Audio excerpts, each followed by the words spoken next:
am deeply honored to present today, for the degree of Doctorate of Sacred Letters, His Highness the Aga Khan, the Imam of the Shia Ismaili Muslims. As a graduate of Trinity College, I feel particularly moved to welcome His Highness into our community at this beloved and extraordinary place. Trinity College, established as an Anglican university in 1852 by the Bishop of Toronto, John Strachan, has a history of learning, education, and commitment to ethical values that has remained unbroken for over 160 years. When we welcome Your Highness into this fold, we are welcoming you into a place that combines the sacred with the secular, with educational values that have seen its graduates take their place in the modern world and in Canada in a meaningful, committed fashion. And it was here at Trinity College in my first year when I first saw the picture of the young man aged 20 in Time magazine, also an undergraduate, but at Harvard, who had just been named by his grandfather, who was the 48th Imam of the Shia Ismaili Muslims, as his successor. I remember then thinking how extraordinary it was that someone almost my age would be taking on the leadership of 14 million people around the world on several continents in diverse countries.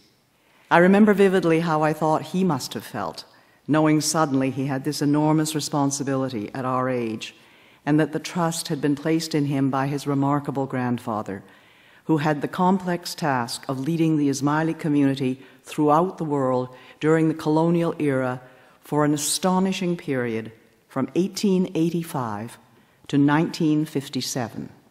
72 years that saw the world change, evolve, undergo 2 world wars, and in kaleidoscopic fashion emerge into new global patterns. In this college, the ideal and the beliefs we hold dear are held within the same ethical framework as that of His Highness. The recipient of this Doctor of Sacred Letters today has 2 distinct roles in this world.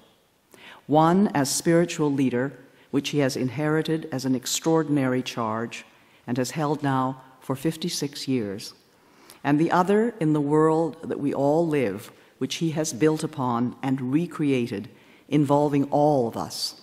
He manifests the creative relationship of spiritual values and material concern, which is unique in the world today. He is the 49th hereditary Imam of the Shia Imami Ismaili Muslims. He is a direct descendant of the Prophet Muhammad, peace be upon him, through the Prophet's cousin and son-in-law Ali, the first Imam, and his wife Fatima, the Prophet's daughter. He is the spiritual leader of 14 million Ismailis living all over the world, mainly in West Central Asia, Africa, the Middle East, Canada, the United States, and Western Europe. We are fortunate in Canada to count, I believe, nearly 100,000 Ismailis who are Canadian citizens. In his own being, His Highness encompasses the world. The Aga Khan Development Network is His Highness's way of bringing together the faith and the action of the Ismaili beliefs. Ismaili tradition means that their Imam leads in matters of interpretation of faith and the relationship of that faith to the conditions of the world in which we find ourselves living. It is grounded in the ethics of Islam, in which economic, cultural, and social matters all come together to determine the quality of life for human beings. As the Aga Khan has often reminded us, we have been created as one by a single creator. In this place, which all of us here who call ourselves Trinity graduates so treasure, it is deeply moving and appropriate for us to welcome as an honorary graduate a man who is perhaps the only person in the world to whom everyone will listen. The Aga Khan remains an outstanding bulwark against ignorance, partisanship, and selfishness. He is honored by civilizations that need not clash out of ignorance, but can and must work together to fulfill God's promise that we, His people, are truly one.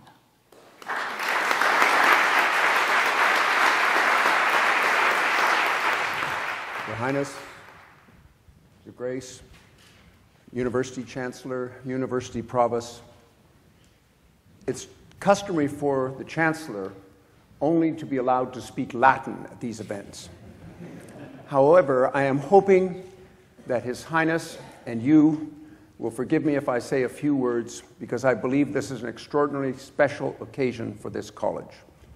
Here, with His Highness receiving an honorary degree, the honorary degree of Doctor of Sacred Letters, a degree, I believe, Archbishop, of some 160 years old, a degree offered by this great institution in the Anglican tradition, which we believe is an indication of the commitment of this college and the Anglican faith to interfaith dialogue, something that His Highness is known globally to have espoused.